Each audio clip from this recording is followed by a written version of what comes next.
여러분이 이제 남한산성을 눈으로 본그 성각, 외물, 사물을 많이 이제 보셨는데, 남한산 안에는 사람이 있어야죠. 사람, 성각을 쌓고 지킨 사람들의 이야기를 앞으로 우리가 이제 해 나가야 됩니다. 1단계, 우리 남사모 1단계 팀들은 성각의 고고학적인 측면, 건축사적인 측면, 사상적인 측면이 좀 덜했는데 그런 것을 이제 기초로 했고, 지금부터는 남한산성 안에 있는 사람들의 사고, 사람들의 행동, 그 사람들이 무슨 생각으로 어떻게 살았고, 나라를 지키기 위해서 어떻게 국민을 결합시키고, 또 사람을 관리 운영하는, 이것도 다 경영기법이거든요. 그죠? 나라, 회사 움직이는 분들이 여기 와서 나라를 경영하는 기법을 배우는 겁니다. 예. 그리고 상대방을 이해하고 알기 위해서 우리가 어떻게 해야 되니까 알게 되는 거고. 그런데 저는 이 남한산성의 방화 군사체제라는 주제로 원래는 한 서너 시간 할 건데 제가 15분 안에 끝내겠습니다. 일단 끝내겠습니다. 요래껏 하겠습니다. 자, 남한산성을 쌓았습니다. 인조 2년에서 시작해서 4년 사이에 쌓았어요. 장장 거권. 근데 남한산성은 청나라의 약 13만 대군이 잠시 녹대골들을 통해서 쫙 까마귀처럼 하얀 눈밭은 사이에 딱 깔렸단 말이에요. 밖에서 볼 때는 남한의 별거 아니지는 아닌 겁니다. 여기서 볼 때는 남한은 낮게 보이죠. 밖에서 보면요, 우리말로 위용을 자랑하는 거예요. 위용. 어마어마한 사입니다. 지금이야 뭐 건물이 보니까 뭐 별거 아니고 옛날에 쭉 벌판일 때 남한을 멀리서 바라보세요. 정설의 그림처럼 말이죠. 그 위험을 느낀 거예요. 장엄함을 느끼는 겁니다. 그걸 여러분이 알고 남한을 사랑해 줘야 돼요. 뭐 마리장군 보고 중국 건물 보다가 우리 이거 남한의 건물 보고 이 보면 안 돼요. 우리는 우리 나름대로 눈과 시각으로 나라를 운영했고 건물을 지었고 백성을 조시했단 말이에요. 물론 사상의 갈등도 있었습니다. 그러면 남한을 짓고 나서 남한을 어떻게 하지? 물론 정묘란 당하고 병자로 당하고도 우리는 남한산성을 다 내주진 않았어요. 자, 임금이라고 하는 것은 신민, 백성이 전부 적자이기 때문에 지조, 철학도 중요하지만 백성을 살려야 돼요. 그래서 나가는 겁니다. 뭐 저쪽 그까이 있고 뭐 자유는 좀 상하지 할 수 없지만 제명대의 말 맞다나 현실이 중요하냐 이념이 중요하냐 이 갈등 남한의 극적인 대립이 영화에 표현되어 있잖아요. 이병헌이하고 누구하고 그죠?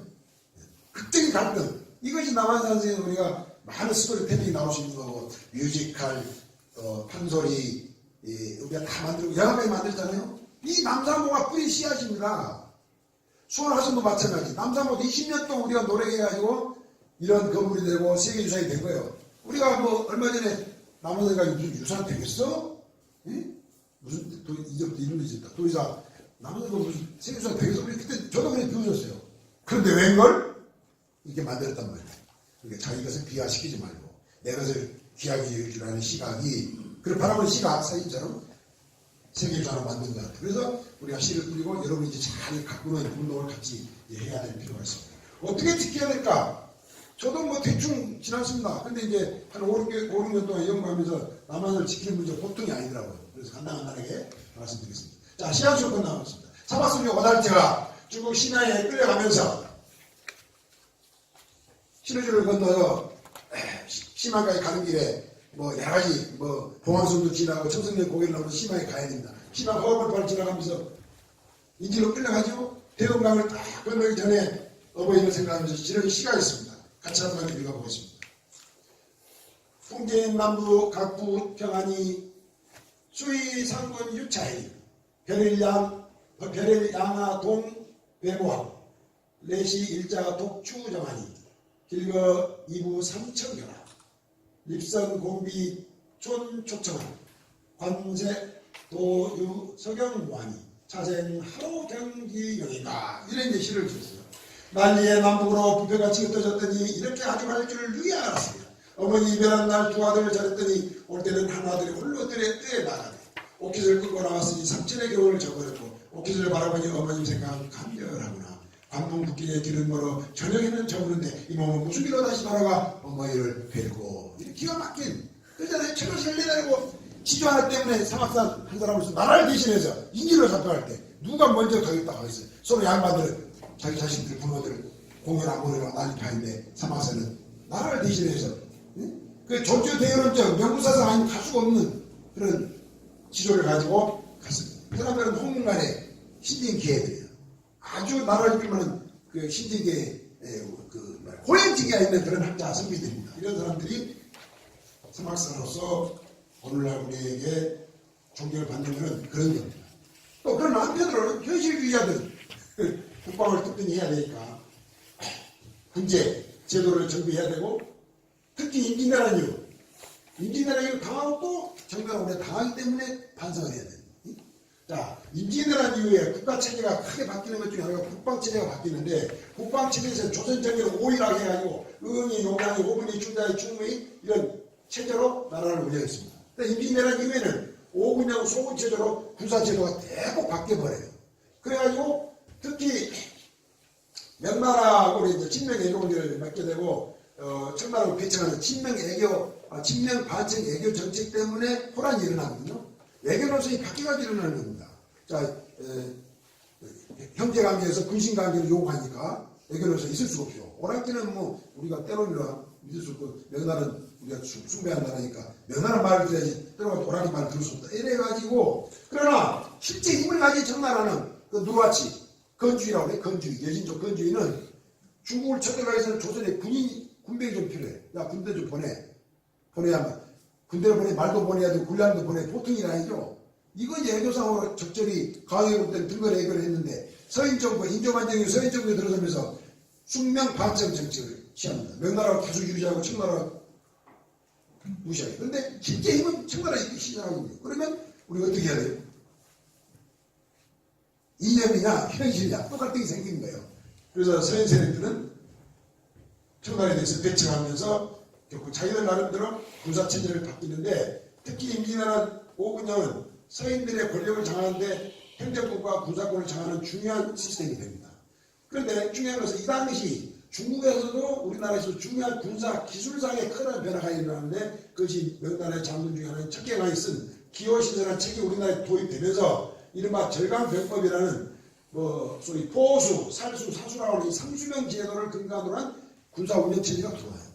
그래가지고 이런 이제 사, 초, 대, 오라고 하는 연대, 대대, 소대 이런 식으로 군대 편성 단위가 만들어가지고 결국 5군형을 중심으로 한 군사체제가 만들어지면서 인조 반정 이후에 서인 세력들이 특히 이 5군형을 장악을 하게 됩니다.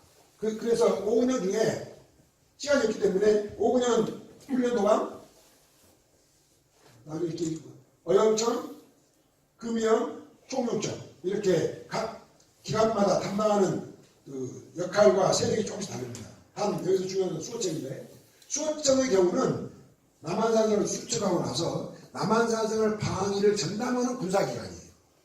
수호청은. 근데 이 수호청이 지금의 엠베스 호텔 쪽에 묵정동이라고 있죠. 그쪽에 수호청이라는 건물이 있는 겁니다. 그런데 그 수호청의 장군이 수호사예요. 수호사인데 여기서 핵심만 말씀드리겠습니다. 수호청의 장수를 수호사라고 그러고 그래서 남한산 서장대를 수호장대라고 해요. 수호, 지키는 거. 그런데 수호청이 서울에 있습니다. 서울에 있으니까 이거를 경영 또는 내영이라고 해요. 내영. 근데 나중에 이제 강주 지방장관이 강주 목사, 강주 부윤, 강주 유수로 바뀌어요.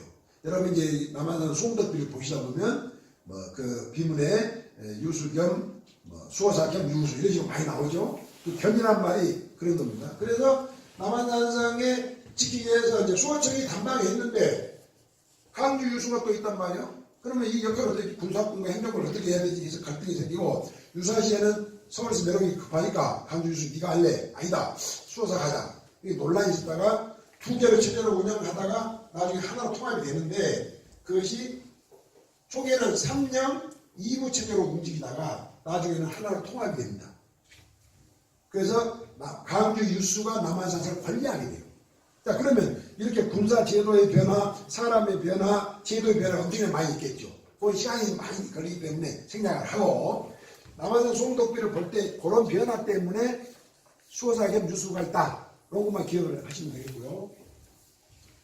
그래서 삼형체제에서는 광주가 전형, 영이라는 게 있죠. 영. 전후, 좌우, 그래서 5부 체제로 운영하고요. 광주, 그 다음에 양주, 죽산 이렇게 해서 이 지방장관이 담당을 하고 또 나가서 그 밑으로 이제 관리들의 이제 직책이다. 파총, 초관, 기패관, 뭐 소공 이런 식으로 이제 군인들의 병종이라고 하나요? 우리 군대에서 병종 체제가 만들어집니다.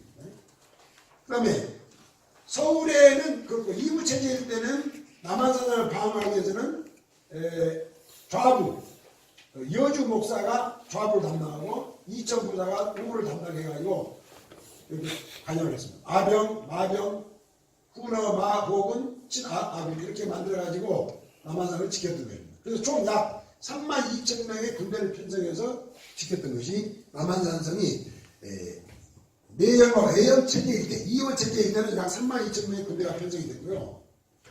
그러다가 이것이 하나로 합쳐야 돼요. 근데 헌종시 때까지, 그러니까 정조 때 합쳐지는데, 정조 때 합쳐지기 전까지는 헌종시대는 내연은 서울에 있는 거, 외연은 광주. 외연 이원체제로 운영하는데 이렇게 서울은 7,000명 정도, 외연은 5,000명 정도 해서 총 13,000명 정도의 군인들이 편성이 돼요. 그렇게 운영되다가 정전 때 와서 하나로 통합이 되니까 어떻게 되겠어요? 외영이 됩니다. 그래서 외영 하나로 되는데 여기서는 이제 강주 유수가 남한산성 수호사를 겸하면서 총괄하게 됩니다. 그래서 강주 유수부는 군사 및 행정의 도시가 되는 거죠. 막강한 파워가 되는 겁니다. 그래서 여기는 이제 인조의 측근 세력, 수호사를 막 쓰는 되게 병접하도록 가요. 그 다음에 좌회전 우회전으로 올라갑니다. 여기저기 간 사람들 많이 있는데 그 대표적으로 20만 사람들인데요. 그래서 여기서 보면 이제 강주 유수 겸 남한 수호사가 한 명, 군관, 서리, 청진 여기서 여러 개의 이제 그 군인 보직이 마련되고 있고요.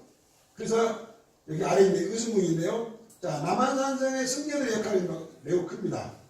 총 대빵, 총섭이 있고요. 승군도 중군 있고, 그 다음에 원거승군. 원래 거주하는 승군이 138명, 의승군이라 해서 조금 전에 설명했지만, 아까 장경사 했지만 356명인데요. 이 의승이란 말은 남한산성 원래 지키는 원거승군 138명 말고 지방의 팔도 사찰, 팔도에 지방의 사찰에서 2명 정도씩 서울에 요새 말로 파견근무하도록 해요. 그걸 입번군이라고 하는데 이렇게 하다 보니까 지방에서 올라오는데 불편도 하고 뭐 원거승하고 갈등도 생기고 그러지 말고 그러면 어떻게 하지? 해서 돈만 걷어요. 지방에 한승대가 돈만 걷는 것을 의승방번전이라 그래요. 그래서 이제 경비를 마련해가지고 의승들을 고리 세가지고 사실을 지키는 그런 시스템인데 10월 14일 날 뭐 저기 보니까 의승군 무슨 무차 대법 법례를 하다가 수륙 대법례인데 거기서만 따온 말이 의승군이에요. 그래서 의승이라는 것은 지방의 사찰에 소속된 승려들이 남한산을 지키기 위해서 척출된다 할까요? 그런 것이 원래는 보초소로 와야 되는데 그런 게 입번군이라고 해요. 그렇지 않고 돈만 내고 많은 것을 방번전이라 해서 남한산이나 북한산에는 의승 방번전 제도가 있어요. 새로운 내용인데 책에는 있습니다만 처음 들어볼 거예요. 그래서 의승군에 대해서 설명하는 겁니다. 이렇게 해서 남한산성은 방어군이 약 종합적으로 대충 따져보니까 짧게는 4만 명, 많게는 12만 명이 12,000명, 4만 명의 군대가 편성되어 있는 거예요. 제일 작을 때 12,000명, 많을 때 4만 명. 그러면 이 사람들을 먹여 살릴 군량비를 어떻게 확보해야 되겠죠? 이런 게 다큐사이에요. 남한산성의 음식이 왜 이렇게 맷돌이 많은지. 그죠? 지금 말해도 지금 뭐 10년 전에 올 때는 맷돌이 그렇게 많이 보여요. 맷돌. 계좌방아 또 맷돌. 남한산성에 왜 맷돌이 많을까? 그것을 수수께끼 풀어서 제가 조사를 해보니까 남한산성에 자 이렇게 해서 이렇게 군사 지휘체계를 제도를 만들고 사람이 어떻게 지휘체계를 하느냐 이거 조금만 설명하고 넘어가겠습니다. 자, 남한산성의 지휘체계는 인조 관정이 있는데요. 1623년 인조가 서대문 은평구에 옛날 연서역이 있었는데 연서역에서 거병을 합니다. 거기에 이제 인조 별서 유비라고 해서 비석인데 거기 조사해 보니까 인조의 별장이 그거예요. 별서라서 별장입니다. 인조 별장인데 여기에서 거사를 꾸미는데 장담부사 이서, 신경진, 국외 부인우. 국외 부인우는 왕비가 누구냐면 구삼행의 딸이에요. 그래서 구삼행 세력이 여기 왕의 측근들이죠. 그 다음에 이제 김유, 강예부사, 이기 아들이 20의 20왕이에요. 남한산성과 아주 굉장히 밀접한 관련이 있고 이 사람들이 수호사를 마치자 병도파서로 들어가고 좌회전 우회전으로 올라가는 겁니다.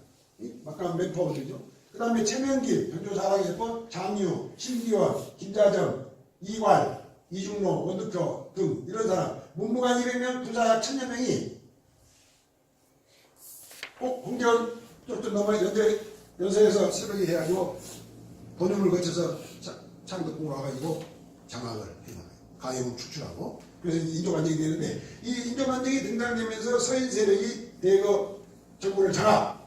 자, 동성에 망할 때는 훈련도 가면 신경지가 담당하라고. 남성은 오히려 구경, 북성은 총림대당 이서, 서쪽은 수호사 20회, 서울 도성은 남아서 지켜야 되니까 그 유도대장, 신기원 이렇게 자기 측근세요. 인조반정의 핵심 세력들을 전부 배치해가지고 남한산성 지킨다 하는데요. 그러니까 남한산성은 군권, 임금의 신권, 한권이 여기 다 거기 배치되어 있다고 보는 것이 틀림없어요.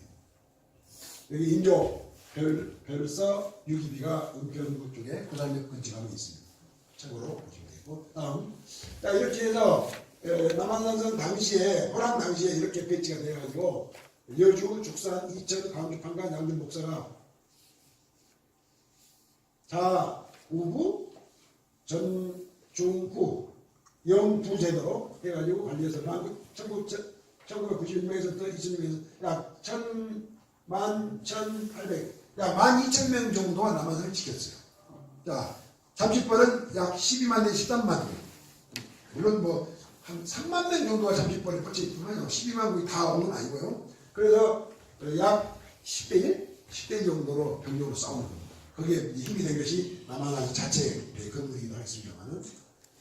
자, 최근에 우리 남사부에서 조사하다 보니까 이제 우리 여기 이장했던 이종환 씨가 갖고 있는 이 문서가 있는데, 참고로 남한산 이종환 씨는 아마 중군의 후손인 것 같아요. 남한산 중군 후손 같은데 이런 문서를 갖고 있길래 수어영 교리노 졸 수욕이라 해가지고 여기 보면 총 감주 소속의 병력이 730명 편성이 되어 있는데 장교 172명, 서리청지 121명, 일반 군졸 238명, 잡세군 103, 승근 63명 등 당시 구체적으로 일종의 병역 수채 같은 그런 자료가 소장하고 있어서 남한산 공문서 할 때 전시한 것인데요. 이렇게 이제 여러분이 남한산성의 석씨라든지 남씨라든지 김씨라든지 이씨라든지 이런 사람들 후손들을 만나보면서 문서들 자료 찾는 것도 같이 노력을 해 주셔야 될 것 같아요.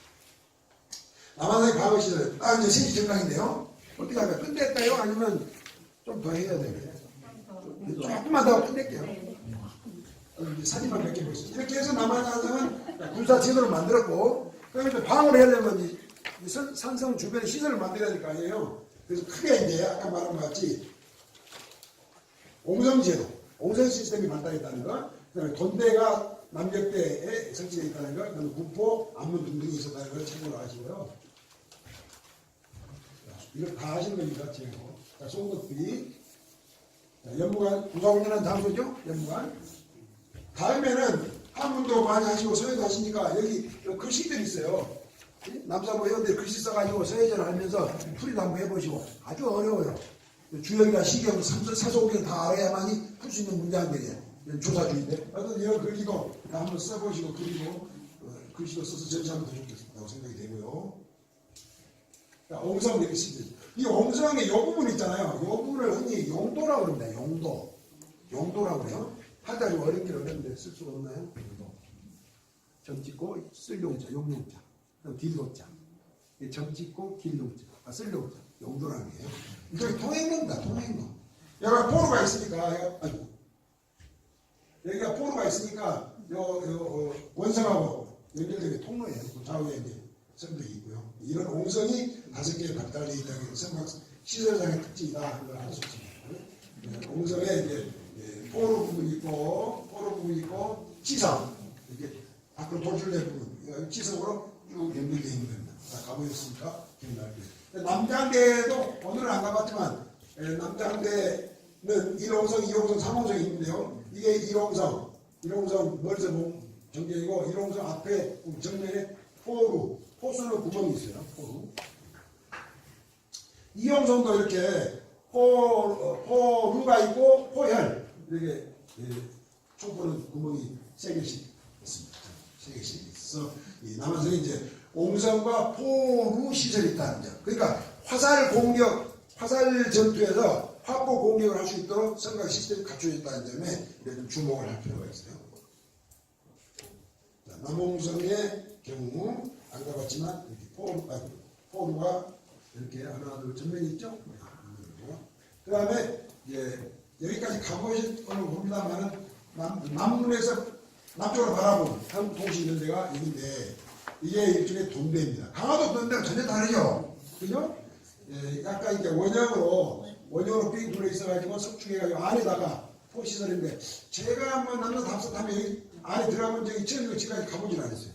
지금 뭐 통제도 많이 하고. 그러니까 이거는 뭐 군사시설인데 현재 뭐 그 미사일이 있는 것 같더라고요. 가보시고 뭐 머리에서 찍은 건데 이것도 뭐 원래는 안 되는 건데 머리에서 찍어서 이런 시설을 포로를 합니다. 돈대는 남쪽 그러니까 외성을 쌓을 때 신남성에 축조한 시설입니다. 이런 이제 방어 시설이 있었고요. 남대문의 안문도 이제 시크릿, 그래서 비밀 통로이고 또 군수물자를 전달하는 시설이기 때문에 이런 안문. 근데 남한은 안문 구조가 좀 다양합니다. 혹시 사진을 찍거나 그림만 보면 나는 그러면 안문만 사진 촬영해 보겠다. 장대만 찍어 이렇게 해가지고 자기 나름대로 특성화할 필요가 있습니다. 남한은 무기들이요 많이 있는데요. 자, 크게 깃발, 수기, 갑주, 투구, 군복, 그 다음에 각종 불 밝히는 거, 햇빛 차에 가리는 거, 햇빛 가리는 거, 각종 휘장, 군막, 그 무기들, 활, 화살, 이런 류, 창, 칼, 그 대포, 우리는 이제 총통이라고 하는데 천지혈압포, 추적대 비결치기 좀 보여드릴게요. 화약, 탄환 이런 것들이 많이 있는데 지금 발굴하면서 종종 이런 유물들이 나타나고 있어요. 여러분 이제 각궁이고 농로로 옛날에 무슨 사건 있었죠? 석궁같이 싸는 거 비싼 거 아주 활용이 있는 거 이런 농로라든지 이게 이제 총통입니다. 진짜 총통. 이게 조총. 일본에 가고시마, 포르투갈이나 스페인 쪽에서 건너가지고 일본의 천하통일을 하는데 결정적인 게 이 조총이죠. 조총이 들어온 것입니다. 우리나라도 이제 들어있음을 배우는데 이 조총이 들어오면서 이제 서서히 이 하포 공격이 대응할 수 있는 시스템을 갖추게 됩니다. 그 다음에 이제 요게 대장고포고요. 요게 비격진천대라는 수중 폭포형 같은 어뢰 같은 그런 이제 시설물로 되는 거지. 비격진천대고. 불란기라 해가지고 이런 것도 많이 이제 우리나라에 들어오기 시작합니다. 하포의 일종입니다. 이런 게 이제 종종. 근데 이거 아직 남한에 발견된 건 아닙니다. 국립중앙박물관에 보관되어 있습니다. 자, 투구와 갑주 이런 것들이 무기가 그 당시 비치되어 있다는 거고요. 그래서 이런 걸 보고 남한의 각종 뭐 수문장 교대라든지 뭐 할 때 군복을 보고 나면 이제 참고가 되는 겁니다. 우리 이제 남자분들은 이런 세상면을 알아야 스토리텔링을 짜는데 극본, 시나를 만들 때 참고가 되는 거예요. 군사훈련은 어떻게 했을까? 군사훈련은 성조라고 옛날 말로 하는데요. 성조. 남한성 안에서 했고요. 첫째, 영무관. 두 번째는 밖에서 했는데 율목창이라고 세곡동 사거리 그 율목창 옆에서 했습니다. 제가 그 소파 지역의 교통도를 조사하면서 했는데 우연히 정조시대 뺐는데 병학동이라든지 남한산성 그 성각도에 의해서 이 조련을 했더라고요. 낮에 하는 것은 주조, 밤에 하는 것은 야조 해가지고 성각 훈련을 많이 하는 것. 이것도 아마 앞으로 복원했으면 해요. 남한산 안에서 군사훈련을 밖에 있네요. 율목창입니다. 이거 교장이라도 집에 써 있는데 이게 이제 재미있는 것인데 서울에서 남한산을 통해서 이제 영동으로 가야 되는데 요 주변에 이제 교통로하고 이제 상업시설, 군사시설이 있었다는데 이상하게 여러분 잘 생각해보세요. 자, 분당벌판 생각나세요? 분당벌판. 자, 분당벌판이 지금 수서역까지가 쭉 옛날에 처음에는 목장터였습니다. 제가 조용합니다. 목장터. 그 다음에 밭으로 됐어요. 논방에다가 그다음에 아파트 된 거죠. 그 다음에 이제 서울공항 쪽이 원래 목장터입니다. 수서역까지 전부 목장터예요. 그게 목장터면서 동시에 정금원이라고 하는 군사훈련 장터예요. 군사훈련 장터. 율목창은 율목정 또는 유령이라고 해서 방콕이라고 하죠. 여기에 영릉을 참배할 당시에 임금이 지나가면서 잠시 주정했던 거예요. 술탄도 드시고 커피도 없었죠. 소위 말해서 술창이 아니에요. 술창을 잡수고 영입에 가는 건데 이상하게 제가 공부를 하다 보니까 남한산성에 필요한 목재를 어떻게 운반했지 하다 보니까 지금 롯데월드 주변에 신천지 여기다 모아가지고 강릉 영원서 오고 뭐 안빌로 목재를 모아가지고 수레나 등짐을 지고 또는 소가 끌고 목재를 운반해서 성 안으로 들어가지고 했는데 이 율목정 주변에 사람들이 많이 고생을 한 것이 나타나고 있고요. 그 다음에 율목장 교장에서 많은 군사훈련을 합니다. 이 군사훈련이 이른바 강무라는 강무. 군사훈련. 그 다음에 사열이죠, 사열. 대통령이 외국 나라면 사열하고 뭐 분열도 하죠. 그런 군사의 큰 훈련을 하는 것입니다. 그래서 이 청계산부터 시작해서 판교 여기까지 또 남한 이쪽까지는 임금님이 군거리만 있으면 안 되니까 군사훈련을 하죠. 청계산에 매사냥하러 가고 토끼몰이 하러 가고 또 군사훈련도 하러 가요. 그래서 이 벌판이 지금까지 그런 역사적 이유를 가지고 있다고 하는데 이 정금원이라는 것이 은능과 영능의 단오제를 거행하고 정금원 서산에 찬양상이 최초에 나오기 시작하는 세조때부터 이게 이제 강좌입니다. 찬양하면서 군사훈련하는 겁니다. 저기 판교를 지나서 낙생대까지 어마어마한 이 벌판을 중심으로 남한산 전면에 군사훈련장이고 또 목장터였다는 것을 우리가 알 필요가 있습니다. 그 다음에 소파, 롯데월드 주변에 소파 창고가 있고 소파 층이 있었고 소파 장이 같이 있었어요. 그래서 여기 남한산성에 남한 산성장하고 또 낙생장하고 연결해가지고 이 지역에 수고, 또 생산물, 농산물, 또 산에서 채취한 물건들이 오고 가면서 저기 서울에 있는 시장의 그 중간 쪽에 이런 물건을 사고 파는 장시가 크게 형성되어 있다고 하는 것도 참고로 알아야 되겠고 최근에 조사한 바에 의하면 이 소파창에다가 대장간을 설치하고 화기를 제어했다는 것을 제가 자료를 조사해서 찾았습니다. 아까 말한 불랑기 같은 거, 총도, 조총도 제조해가지고 남한산성에 납품했달까요? 이제 조달됐는데 남한산성 건물을 할 때 수리 목재를 전부 수레로 운송했는데 이 판상이라 해서 나무 판자 그 판매하는 장사들 외도고라 해가지고 조선시대에 이 나무를 주로 납품하는 여섯 마리 회사가 있었습니다. 그걸 외도고라 하는데 전부 영월 동강에서 한강을 따서 내려가 뗏목을 타고 내려온다든지 또 안면도라든지 저기 황해도 쪽에서 온 나무를 배가지고 이렇게 와서 나오는 목재를 가공해서 남한산을 지은 것 같아요. 근데 좀 더 자세한 정보를 봐야 됩니다. 그 다음에 남한산 요 주변에는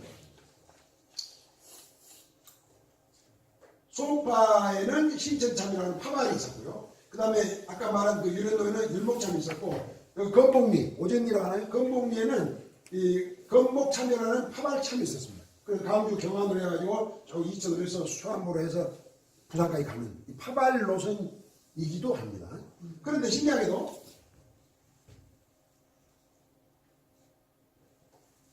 이 남한산성 주변에는 행정명령을 주로 전달하는 역로하고 역참로하고 파발 노선이 두 개로 따로 별도로 가고 있어요. 충주에서 시작해가지고 음중으로 해서 이천으로 해가지고 광주로 해서 경안역으로 해가지고 광주 남한산 건목장으로 해가지고 산을 넘어서 서울로 갑니다. 근데 역은요 이렇게 와요. 역은 이렇게 해요. 역으로 해서 양재로 해가지고 서울로 갑니다. 부산에서 서울 올 때까지 한 길로 오다가 충주에서 갈라져요. 그래서 파발로와 파발 노선, 빨간 파발 노선과 역 노선이 이 강주 남한 지역을 지나가죠. 그야말로 군사 요충지로 교통 통신에 중요한 또 역할을 했다는 것을 참고하고 있고 여러분 이제 해적도 보면 서울에 가는 데는 남한산을 줄여서 이쪽에는 강중이죠. 거기 길밖에 없죠. 그 다음 우측으로는 판교, 그 다음 저 수원 세 길밖에 없어요. 이 세 길을 막기 위해서 수원 화석 쪽 또는 광주산 쪽, 청계산 쪽 이상하게 청계산 쪽에 선박시설이 아직 안 보여요. 있을 것 같은데 단 천리산 봉수통만 보이고 그 다음에 남한산성 그 다음에 광주 건복리 저쪽 검단산이라고 하네 그쪽에 산성이 있는지 없는지 그렇게 중요시 안 되고 있습니다. 이것도 관심 갖고 우리가 봐야 됩니다. 이렇게 해서 수도 서울을 방어하기 위해서 남한산성이 중요한 남쪽으로 또 방어 그다음에 수도 서울이 주필천 임금이 피난이 많이 나가서 옛날 주필이라는 말씀 주필이라는 공간으로서 남한산성이 제2의 수도처럼 군사적, 행정적 역할을 했다고 하는 것을 알 수가 있습니다. 자, 재정 관계인데요. 군란미 어느 정도만 하고 끝내겠습니다. 남한산성의 군란미는 원래 아까 12,000에서 4만 명이었죠. 12,000에서 4만 명이니까 그 사람들이 먹을 수 있는 하루 일당 얼마 계산해 보니까 대충 한 9만 여성의 쌀이 필요해.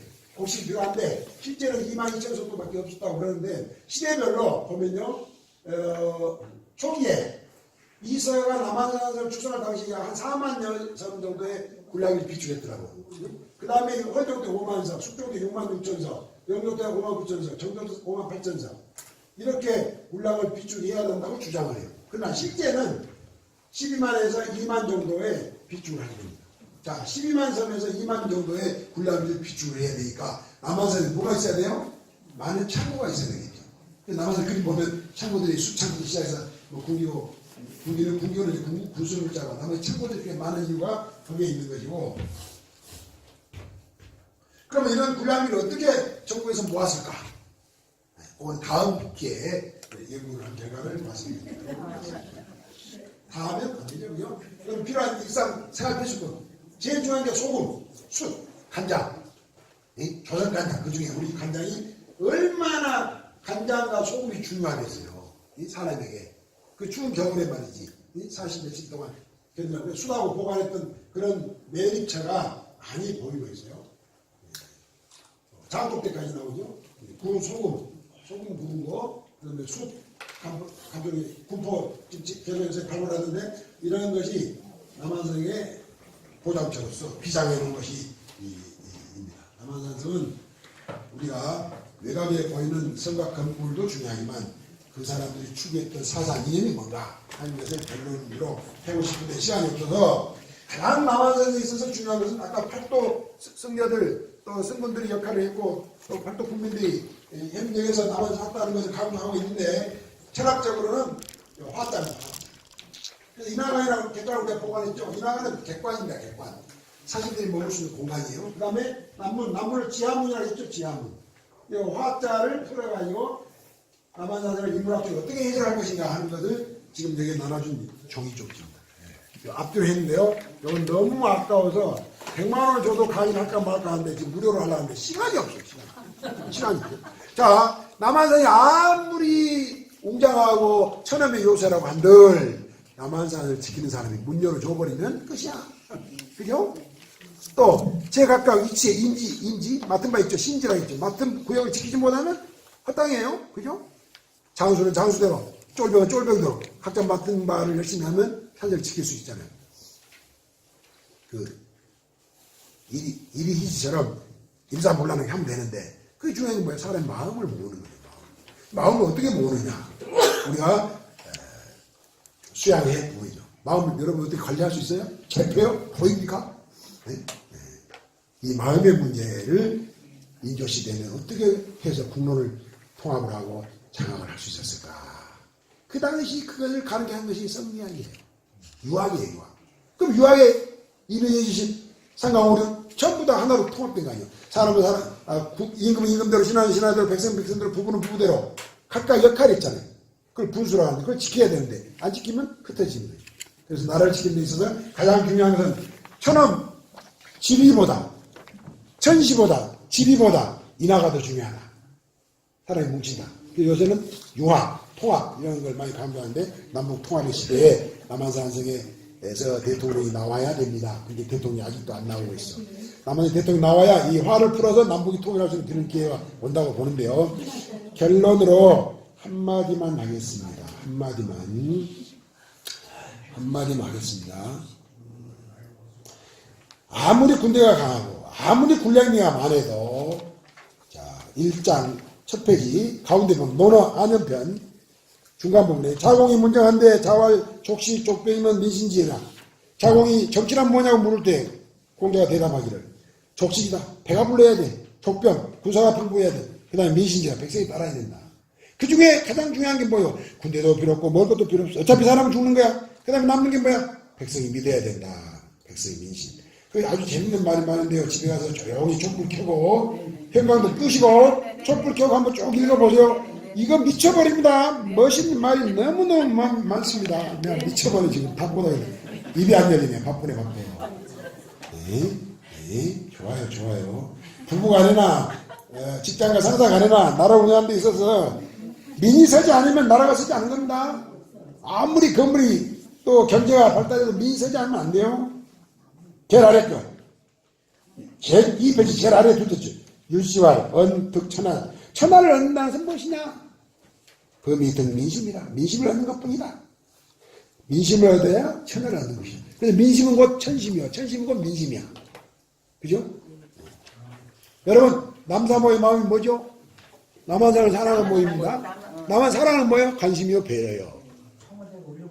풀 한 포기, 나무 한 포기, 돌적이 하나를 사랑해야 돼요. 부시면 안 돼. 잘 관찰해야 돼. 그 각자의 역할을 여러분이 돌적이요, 성문이요, 벽돌이란 말이에요. 그것이 보여져야 남한 선생이 잘 돌아갑니다. 학문이 너무 많아요. 그래서 아래 다 써놨잖아요. 그리고 모른다고 핑계대면 그건 자기 비하야. 옥편 찾아보면서 알려고 하는 의지. 이게 남한선생의 이번에 필요한 하나의 탤런트입니다. 네. 아시겠어요? 뭐 짧은 시간 다 하려니까 어수선했습니다만은 하여튼 차곡차곡 집에 가서 조용히 또 다음에 짬짬이 설명을 하도록 하겠고, 여러분은 우리는 전부 남한산성의 각각 하나의 부분들입니다. 부분이 결합이야 전체가 완성됩니다.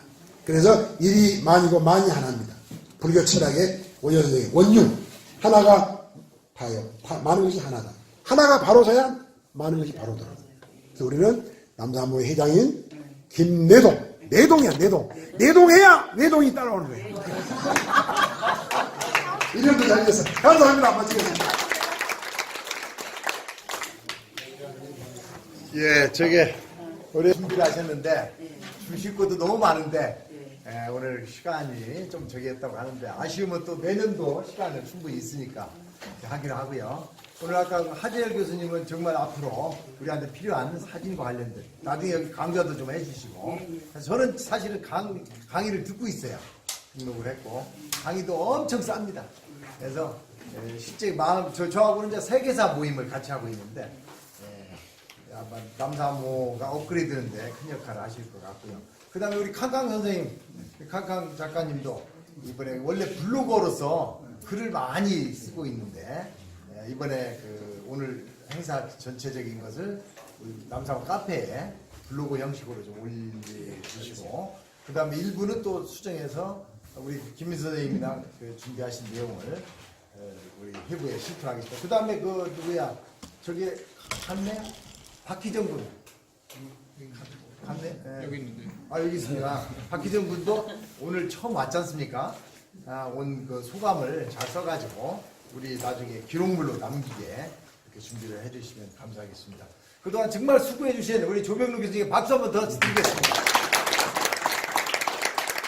이 파워포인트가요, 이게 약 한 5, 60페이지 되는데 이것을 어젯밤 12시 반에 받았어요. 가지고 3시 반까지 내가 출력을 해서 가져온 겁니다.